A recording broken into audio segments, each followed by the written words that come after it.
The Archbishop of York wearing a hoodie tracksuit top during a visit to Bradford in 2006 in a gesture designed to appeal to the city's young people. The Archbishop of York has resumed wearing a dog collar after cutting up his previous one in protest at Robert Mugabes' rule in Zimbabwe. Dr. John Sentamu said a South African-style truth and reconciliation process was needed to heal Zimbabwe's divisions following the end of Mr Mugabes' 37-year rule. The Archbishop said Zimbabwe's new president Emmerson Mnan, a former ally of Mr Mugabe, should not attempt to bury the past and his role in it. He needs, similar to what South Africa did, a Truth, Justice and Reconciliation Commission to look into it so that this doesn't hang over him like a big cloud. I'm a man of faith, a strong believer in hope and a strong believer that people can change, so it's quite possible that Emmerson Mnan could actually be a very good president. But he can't simply bury the past, it won't go away.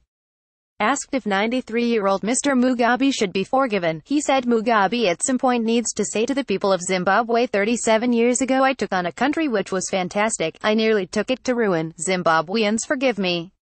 The Ugandan-born Archbishop, who cut up his clerical collar in a symbolic protest on TV a decade ago, returned to the BBC's Andrew Marr show to be handed back the remains of the item. Instead of attempting to reassemble the old collar, he produced a new one from his pocket and put it around his neck.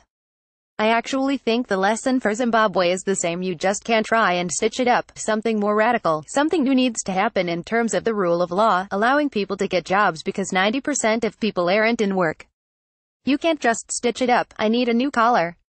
Dr. Sentamu said a voice had told him to light a candle in the days leading up to Mr Mugabes' downfall. The first burned out on November 14 as the military takeover began, while a second lasted until November 21, the day of Mr Mugabes' resignation. The Archbishop of York has hit the headlines a number of times for his unusual approach. In 2006, the Telegraph Argus reported how he donned a hoodie tracksuit top in a gesture designed to appeal to Bradford's young people. Dr. Sentamu, who was visiting Bradford for a conference to look at ways of attracting more children and teenagers into the church, wore a hoodie emblazoned with the word Archbishop.